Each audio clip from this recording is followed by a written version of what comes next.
चुनावी राज्य पश्चिम बंगाल में आज प्रधानमंत्री नरेंद्र मोदी और ममता बनर्जी की रैलियों की टक्कर है। वहां पर आपको बता दें रैलियों का कार्यक्रम कहां है। दरअसल प्रधानमंत्री नरेंद्र मोदी सुबह 11 बजे कांधी में रैली करेंगे बीजेपी उम्मीदवारों के समर्थन में, तो वहीं ममता बनर्जी बांकुरा में आज 3 रैलियां करने वाली हैं। मेदिनीपुर को शुवेंदु अधिकारी परिवार का गढ़ माना जाता है। पीएम की रैली में शुवेंदु और उनके सांसद पिता शिशिर अधिकारी शामिल रहेंगे। 11 बजे कांधी में ये रैली है। प्रधानमंत्री का एक हफ्ते के भीतर बंगाल का ये चौथा दौरा है। बांग्लार माয়ের আত্মসম্মানের লড়াই, বাংলার বোনের সম্মানের লড়াই। बंगाल में पहले चरण की वोटिंग के ठीक दिन पहले शक्ति प्रदर्शन की जबरदस्त होड़ है।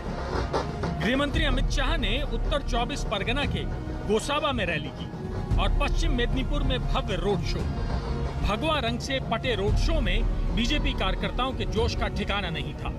विजय रथ पर सवार शाह बंगाल जीत का दावा कर रहे हैं। बंगाल की जनता परिवर्तन के लिए तैयार है। यहाँ 200 से ज्यादा सीटों के साथ भारतीय जनता पार्टी की सरकार बनी। अमित शाह अपने साथ ममता बनर्जी को चुभने वाले तीखे डायलॉग्स लेकर आए थे। उन्होंने कहा मोदी सरकार स्कीम लाती है और टीएमसी स्कैम में बदल देती है। केंद्र सरकार पैसा भेजती है, भतीजा एंड कंपनी गबन कर लेती है। दीदी ने गरीबों को लूटने के लिए 115 स्कैम बनाए हैं, स्कैम बनाए। अम्फाम आया था ना भाई, ये भतीजा एंड कंपनी चाव कर गई है। शाह जब आरोप लगा रहे थे तब ममता बनर्जी जंगल महल में बीजेपी की जड़ें खोद रही थी और बीजेपी को 2019 में मिली चुनावी बढ़त को काटने में जुटी थी। पुरुलिया और बांकुरा में ममता ने रैलियां की, बीजेपी पर हमले किए। वो एक बार फिर अपनी चोट के प्रति पैदा हुई सहानुभूति के रथ पर सवार दिखी। पाटा बाकी छिलो सेटाओ जखम करेছে। नहीं, हमारी तो शुभकामना है कि उनको चोट लगी है तो वो चोट बहुत जल्दी ठीक हो जाए। जंगल महल के इस इलाके में विधानसभा की 40 सीटें हैं। 2016 विधानसभा चुनाव में टीएमसी को 31 सीटें मिली थी, जबकि बीजेपी को 1 ही सीट मिली थी। लेकिन इसके 3 साल बाद लोकसभा चुनाव में तस्वीर बदल गई और जंगल महल में बीजेपी ने 5 की 5 लोकसभा सीटें जीत ली। अनुसूचित जाति और आदिवासी समुदाय ने बड़ी संख्या में बीजेपी को वोट दिया था। अब ममता नए सिरे से जंगल महल में पांव जमाने की कोशिश में है। आदिवासी और दलित वोटों को साध रही हैं, वादों की छड़ी लगा रही हैं। 2019 के लोकसभा चुनाव में बड़ी संख्या में हिंदू वोटों का ध्रुवीकरण हुआ। 57% वोट बीजेपी के पक्ष में गए। 2 दिन पहले बीजेपी ने अपने घोषणा पत्र में धार्मिक पूजा की आजादी को चुनावी मुद्दा भी बनाया। ममता इस रणनीति को समझ रही हैं। उन्होंने आरोप लगाया कि बीजेपी धर्म के नाम पर विभाजन कर रही है और बंगाल में बीजेपी की पूजा नहीं होने देंगे। भादु उत्सव करो, करम उत्सव करो, दुर्गा पूजा करो। झारखंड से सटा पश्चिम बंगाल का जंगल महल इलाका किसी दौर में माओवादियों का गढ़ रहा है। ममता बनर्जी ने इस इलाके की तस्वीर बदल दी थी। नतीजा ये कि 2016 के चुनाव में टीएमसी को जबरदस्त चुनावी बढ़त मिली थी। अब ममता एक बार फिर इस इलाके में सियासी जमीन खोज रही हैं। अनुपम मिश्र के साथ आज तक ब्यूरो। कल पश्चिम बंगाल में अमित शाह ने रैली और रोड शो किया, तो वहीं बीजेपी अध्यक्ष जेपी नड्डा का भी रोड शो था। मेदिनीपुर में रोड शो के दौरान अमित शाह ने आज तक से खास बातचीत की। हम इस वक्त मौजूद हैं मिदनापुर में, जहां पर गृह मंत्री अमित शाह अपना ये रोड शो कर रहे हैं। ये नजारा आपको दिख रहा है, गुलाब की पंखुड़ियों के बीच गृह मंत्री अपने तरीके से पूरे संग्राम को लोगों के बीच में पहुंचा रहे हैं। अमित शाह जी, ये भीड़ देखकर तो साफ है कि एक विकल्प के तौर पर आप उभर गए हैं, लेकिन यहाँ से सत्ता तक के लिए आप कैसे आश्वस्त हैं कि कुर्सी बंगाल की मिलेगी? देखिए, हमारा जो घोषणा पत्र आया है वो बंगाल की जनता की आकांक्षाओं की पूर्ति करने वाला घोषणा पत्र है और भारतीय जनता पार्टी का संकल्प पत्र पूरे देश की जनता गंभीरता के साथ लेती है। हमने घुसपैठ मुक्त बंगाल का वादा किया है, भ्रष्टाचार मुक्त बंगाल का वादा किया है, महिला सुरक्षा से युक्त बंगाल का वादा किया है। हमने सोनार बांग्ला की कल्पना की है, जिसमें बंगाल के सांस्कृतिक वैभव को पुनः एक बार हम आसमान को छूने तक ले जाएंगे। और मैं मानता हूं जिस प्रकार की अराजकता यहां पर हुई है, तुष्टीकरण ने अपनी सारी सीमाएं लांघ दी हैं। बंगाल की जनता आप देखिए, इतने छोटे से टाउन में हजारों लोग रोड से में उमटे हुए हैं। यही बताता है कि बंगाल की जनता परिवर्तन के लिए तैयार है। यहाँ 200 से ज्यादा सीटों के साथ भारतीय जनता पार्टी की सरकार बनने। तो आप कह रहे हैं कि अभी भी 200 सीटों पर आप अटके हुए हैं, अब तो कुछ ही दिन में वोटिंग होने वाली है। मेरा अगला सवाल आपसे यह है कि क्या सीएए को लेकर मन में कोई दुविधा है?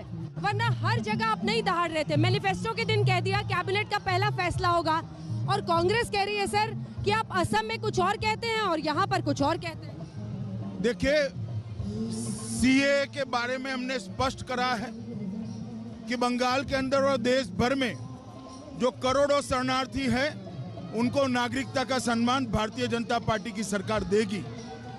और ये हमारा सभी शरणार्थियों से एक अटल वादा है। आप कहते हैं कि आप घुसपैठियों को, बांग्लादेशी घुसपैठियों को हटाएंगे, उसकी वो कैसे होगा सर? उसके लिए क्या है? सीएए तो सिटीजनशिप का है ना, आप बांग्लादेशी घुसपैठियों को कैसे हटाएंगे? देखिए, सबसे पहले तो हम सीमाओं को और सुरक्षित करेंगे। थानों की जिम्मेदारी तय करेंगे कि थाने घुसपैठ के लिए रिस्पॉन्सिबल माने जाएंगे। इससे घुसपैठ काफी हद तक अटकेगी और उसके बाद में हम आगे की प्रक्रिया को भी आगे। नंदीग्राम की लड़ाई सबसे बड़ी लड़ाई बन गई है। ममता बनर्जी और शुभेंदु अधिकारी, ऐसा कमी होता है कि अपने सबसे कद्दावर नेता को आमने सामने उतारा जाता है। नंदीग्राम की लड़ाई कैसे जीतेंगे और कैसे आप आश्वस्त हैं कि ममता को शिकस्त देंगे? वो तो कह रही है यहाँ की बेटी हैं, ये सब बाहरी आ गए हैं, टूरिस्ट आ गए हैं। इतने सारे लोग टूरिस्ट अगर होते हैं तो मैं ममता जी को आश्वासन देना चाहता हूँ, वो अपनी स्वप्न की दुनिया में जी रही है। लेकिन क्या ये बाहरी वाला एक मुद्दा है अमित जी, जो आपको लगता है थोड़ा सा कहीं बैकफुट पर आपको डाल रहा है? बंगाली भाषा को हम हर जगह लागू करेंगे, आपको ज्यादा असर्ट करना पड़ रहा है कि हम बंगाल के लिए सब कुछ नहीं। बंगाल का मुख्यमंत्री बंगाल का ही धरती पुत्र बनेगा, कोई बाहरी बन ही नहीं सकता। मैनिफेस्टो आपने जारी किया, इस पर का एक गुजराती आए और उन्होंने मैनिफेस्टो जारी कर दिया, क्या जवाब हो? देखिए, ममता जी समझ नहीं रहे कि भारतीय जनता पार्टी राष्ट्रीय दल है, तो हमारा दल हर राज्य में चुनाव लड़ता है, इससे कोई बाहरी नहीं हो जाता। बंगाल, गुजरात में जो बंगाली रह रहे हैं वो भी बाहरी नहीं है, यहाँ पर जो लोग आ रहे हैं वो भी बाहरी नहीं, सारे भारत के लोग हैं। जहाँ तक बंगाल के मुख्यमंत्री का सवाल है, बंगाल का धरती पुत्र ही बंगाल का मुख्यमंत्री बने। आज पुरुलिया में सर उन्होंने रैली में अपने चोट की बात फिर छेड़ी और कहा कि बीजेपी मुझसे डरती है, मेरे पैर ठीक थे, वो भी मेरे पैर शब्द कर दिए। उन्होंने ये शब्द कहा है, साजिश रची है ताकि मैं निकल ना पाऊं, लेकिन मैं फिर भी लड़ूं। मुझे लगता है कि उन्होंने अपनी मेडिकल रिपोर्ट सार्वजनिक करनी चाहिए। मेडिकल रिपोर्ट में क्या सार्वजनिक किया? क्या कह रहे हैं? मेडिकल रिपोर्ट में क्या सार्वजनिक किया सर? सार्वजनिक करनी चाहिए। क्या करनी चाहिए आपको लग रहा है? चोट से क्या सियासी फायदा उनको मिलेगा सर? मैं नहीं मानता। जिस प्रकार का रिस्पांस आज सुबह में एक छोटे से द्वीप पर गया था, 40,000 से ज्यादा संख्या चिलचिलाती धूप के अंदर बैठी थी। और इस वक्त सीधे आपको ले चलते हैं महाराष्ट्र। वहां पर इस वक्त देवेंद्र फडणवीस, महाराष्ट्र के पूर्व मुख्यमंत्री, कर रहे हैं प्रेस कॉन्फ्रेंस राज्यपाल से मिलने के बाद। त्यांचं काम जनहितासाठी करण्यासाठी जी बाधा उत्पन्न होत आहे, संवैधानिक अडचणी उत्पन्न होत, या सर्व अधिकाऱ्यांना राज्यपाल महोदयांनी कायद्याच्या माध्यमातून संविधानाच्या सुधीर मुनगंटीवार बोल रहे हैं। सुधीर मुनगंटीवार महाराष्ट्र के पूर्व वित्त मंत्री है। संरक्षण देण्याची आवश्यकता आहे। यासोबत राज्यामध्ये जो भ्रष्टाचार, जी खंडनी मागण्याचे प्रकरण आहेत, राज्य में भ्रष्टाचार और हफ्ता उगाई के जो प्रचार हो रहे हैं, सर्वप्रथम विधानसभेच्या कांड हुआ है, उसकी रिपोर्ट हमने सबके सामने रखी। आता आम्ही या संदर्भात महामहिम राज्यपाल महोदयांनी हस्तक्षेप करण्याची आवश्यकता आहे। हे माननीय, हमको लगता है कि राज्यपाल को इसमें हस्तक्षेप करना चाहिए। राज्याला वाचवणं गरजेचं आहे, जनतेला न्याय देणं बचाना जरूरी है, संविधानाचं को न्याय रक्षण देना जरूरी करण्याचं है, गरजेचं आहे। संविधान का रक्षण करना जरूरी है। प्रशासनाच्या माध्यमातून या साऱ्या संकटात योग्य पद्धतीने राज्य पुढे नेण्यासाठी राज्यपाल महोदयांनी हस्तक्षेप करावा अशी आम्ही विनंती केली। गवर्नर ने इस पूरे मामले पर हस्तक्षेप करने की जरूरत है, माननीय देवेंद्र इसके लिए हमने अब देवेंद्र फडणवीस बात करेंगे।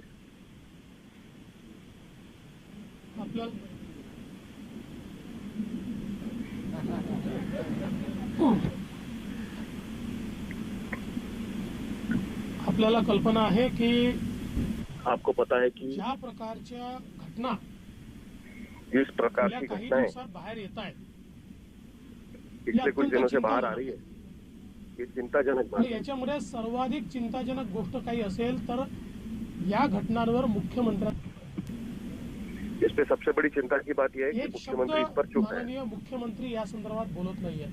उन्होंने इस पूरे मामले पर एक शब्द भी बोला सन्माननीय नहीं। पवार साहेबांनी 2 प्रेस घेतल्या, पवार साहब ने 2 प्रेस दुर्दैवाने कॉन्फ्रेंस ली, लेकिन झालेला दुर्दैव से पाठीमागे घालण्याचाच प्रयत्न त्यांनी केला। लेकिन उन्होंने कांग्रेस छुपाने पार्टी की कोशिश। ही तर अस्तित्वहीन दिसते आहे। कांग्रेस पार्टी तो या अस्तित्वहीन दिख संपूर्ण रही है। ये पूरे त्यांची भूमिकाच प्रकरण नाहीये। में उनकी भूमिका ही नहीं त्यांचे है। नेते दिल्लीत काहीतरी बोलतायत, इथे उनके वेगळं नेता बोलतायत। दिल्ली में कुछ बोलते हैं, इधर कुछ बोलते हैं। एकूणच या महाविकास आघाडी सरकार म्हणा का महावसुली आघाडी सरकार म्हणा, महाविकास आघाड़ी इन्होंने सरकार सभी बोलो या नैतिकता- वसूली सरकार बोलो, तो इन्होंने सारी ती नैतिकता पूर्ण पायाखाली तुडवली आहे। ये पाँव के केवळ नीचे दबा दी है, सत्तेकरता सिर्फ सत्ता के या लिए। ठिकाणी हे सगळं काम चाललेलं आहे। त्याच्या सत्ता के पलीकडे लिए काहीच सब काम नाहीये। चल रहा है, उसके अलावा कुछ नहीं आणि है। माझा तर काँग्रेसला सवाल आहे की मेरा तो काँग्रेसने कांग्रेस को सांगितलं सवाल पाहिजे है। त्यांना किती हिस्सा आणि वाटा मिळतो। कांग्रेस ने भी बोलना ज्या चाहिए उनको प्रकारचा कितना त्यांचा हिस्सा मौन मिल रहा है। आहे, जिस तरीके का त्यांना वाटा उन्होंने आणि मौन हिस्सा रखा किती है, आहे हे देखील आता या उनको ठिकाणी भी कितना हिस्सा मिल रहा है वो भी आम्हाला उन्होंने बताना समजलं चाहिए। पाहिजे। आणि म्हणूनच आज राज्यपालांना आम्ही भेटून आज राज्यपाल को मिलकर वेगवेगळ्या प्रकारच्या घटना दिलेल्या आहेत। अलग अलग आमची अपेक्षा वक्त की घटनाएं रखी है उनके मुख्यमंत्री जर सामने। बोलत नसतील हमारी अपेक्षा है कि अगर तर मुख्यमंत्री नहीं संवैधानिक बोल रहे हैं, प्रमुख म्हणून माननीय राज्यपालांनी संवैधानिक त्यांना प्रमुख बोलतं के केलं तौर पाहिजे। पर राज्यपाल ने माननीय उनको बोलने के लिए मजबूर त्यांच्याकडून करना अहवाल चाहिए। घेतला पाहिजे। राज्यपाल ने उनसे अहवाल या मांगना खंडणीच्या चाहिए। घटनांचं काय त्यांनी कारवाई केली, इस पूरी घटनाओं पर उन्होंने क्या जे कार्रवाई रॅकेट की, बाहेर ये निघालेलं राज्यपाल त्या को उनको रॅकेटवर कुछ त्यांनी काय पूछना कारवाई चाहिए। केली, या सगळ्या गोष्टी या ये राज्यपालांनी सारी चीजें त्यांच्याकडून घ्याव्यात आणि राज्यपाल ने उनसे हा लेना अहवाल त्यांनी चाहिए मागवावा, याकरता आज आम्ही भेटलोय। और उनसे उस पर सवाल पूछना चाहिए, इसके लिए हम उनको मिले हैं।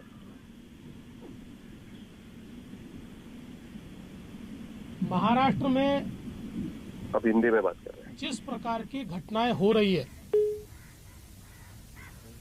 चाहे पैसे की उगाही की घटना हो या ट्रांसफर्स का रैकेट हो, ये सारी घटनाएं दुखदाई है, आश्चर्यचकित और अचंभित करने वाली इस प्रकार की ये सारी घटनाएं महाराष्ट्र में हो रही है। किंतु इसमें सबसे आश्चर्य की बात अगर कोई है तो वो है मुख्यमंत्री जी का मौन। इतनी सारी घटनाएं होने के बावजूद महाराष्ट्र के मुख्यमंत्री जी ने उसके ऊपर एक बयान भी नहीं दिया। पवार साहब ने 2 प्रेस ली, किंतु जो मंत्री है उनको केवल बचाने का प्रयास पवार साहब ने किया। पवार साहब ने कहा कि मूल घटना की ओर देखिए, मूल घटना तो देखनी पड़ेगी, पर मूल घटना के आड़े आप भ्रष्टाचार को नहीं छिपा सकते। वो घटना जितनी महत्व की है उतनी ये भी घटना महत्व की है। हाँ, ये हम जरूर मानते हैं कि जो मूल घटना है उसका तो पर्दाफाश होना ही चाहिए, और उसके साथ साथ उसको आड़ में लेकर आप ये जो हफ्ता वसूली की घटना है, ट्रांसफर्स का रैकेट है, इसको आप रोक नहीं सकते। उसकी भी जांच होनी चाहिए। और इस सरकार में कहीं पर भी नैतिकता नहीं दिखाई पड़ती, क्योंकि इतना बड़ा रैकेट बाहर आने के बाद जिन्होंने बाहर लाया उन पर तो कार्रवाई की गई, लेकिन जिन्होंने रैकेट किया उनके ऊपर कोई कार्रवाई नहीं है। और कार्रवाई की बात भी नहीं है। उसके ऊपर हम कोई कार्रवाई करेंगे इस प्रकार की चर्चा भी नहीं है। और इस महावसूली सरकार में कांग्रेस पार्टी का क्या अस्तित्व है हमको तो समझ में नहीं आता, पर यह ध्यान में आता है कि शायद ये जो हफ्ता वसूली हो रही है इसमें बड़ा हिस्सा उनको भी शायद मिल रहा होगा, इसलिए वो मौन है, वो कुछ कह नहीं रही है। और इसलिए हम उनको भी पूछना चाहते हैं कि भाई आप भी बता दीजिए कि आपकी जितनी सत्ता में हिस्सेदारी क्या उतनी हफ्ते में हिस्सेदारी है। कुल मिलाकर इस सरकार ने पूरी तरीके से नैतिकता को छोड़ दिया है, लोकतंत्र को छोड़ दिया है और मनमानी हम सरकार चलाएंगे, हफ्ता भी वसूल करेंगे, ट्रांसफर का रैकेट भी करेंगे। और ये सारी चीजें होते हुए कोरोना की ओर तो इस सरकार का ध्यान ही नहीं है।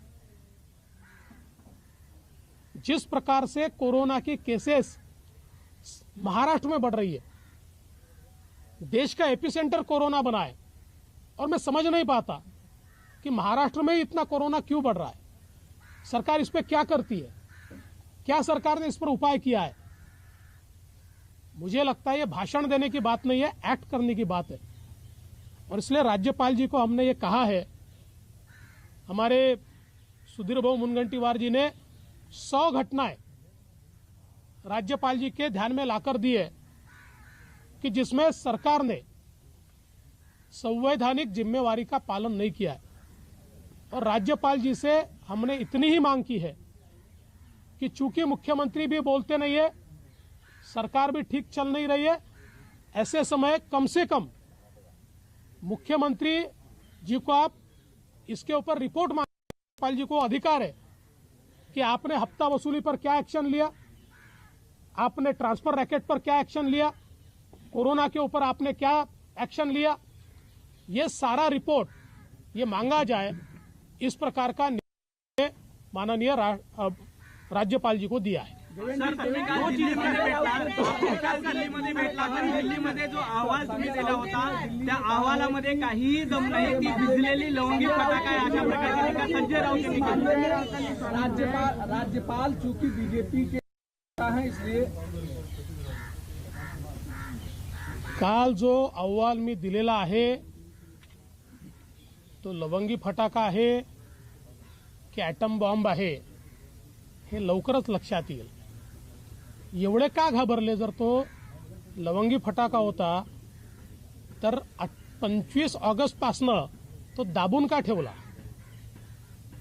कोणाचे चेहरे बाहेर येणार होते?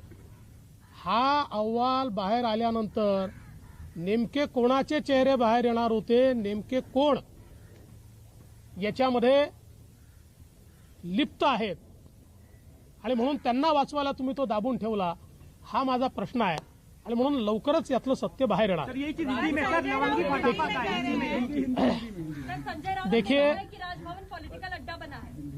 देखिए ये जो रिपोर्ट केंद्रीय गृह सचिव जी को दी गई है, ये छोटा फटाका है या बड़ा बम है ये तो जल्दी ही सामने आएगा। लेकिन जो कहते हैं कि ये छोटा सा फटाका है। नमस्कार, मैं हूं अंजना ओम कश्यप। हमें उम्मीद है ये वीडियो आपको पसंद आया होगा। लेटेस्ट खबरों के लिए यूं ही देखते रहिए आज तक, और इस वीडियो के पसंद आने पर लाइक, शेयर एंड सब्सक्राइब करना ना भूलें।